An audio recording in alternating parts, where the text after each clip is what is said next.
Facebook ads run करते हुए advantage plus की एक ऑप्शन आती है ऑडियंस की जगह पे। तो ये क्या है, आप लोग कंफ्यूज होते होंगे और आपके माइंड में क्वेश्चन भी होगा कि एडवांटेज प्लस का इस्तेमाल करें या खुद से मैनुअल ऑडियंस को टारगेट करें। अब मैं इसको थोड़ा सा समझाने की कोशिश करता हूं ताकि आप लोगों को समझ आ जाए। याद रखिएगा, जब भी आप एडवांटेज प्लस ऑडियंस का इस्तेमाल करेंगे तो इसके आपको 3 किस्म के फायदे होने वाले हैं और वो बहुत अच्छे हैं। वो क्या है?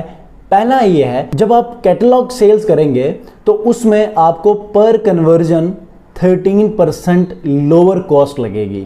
और उसके बाद अगर आप कोई वेबसाइट के ऊपर कन्वर्जन्स लेना चाह रहे हैं तो उसकी जो कॉस्ट आएगी ना, वो नॉर्मल ऑडियंस से यहां पर आपको 7% लेस कॉस्ट लगेगी। और उसके बाद जब आप कोई लैंडिंग पेज व्यू, लीड या फिर लिंक क्लिक की बात करते हैं, 28% लेस कॉस्ट में आपको यहां पर चार्ज होगा।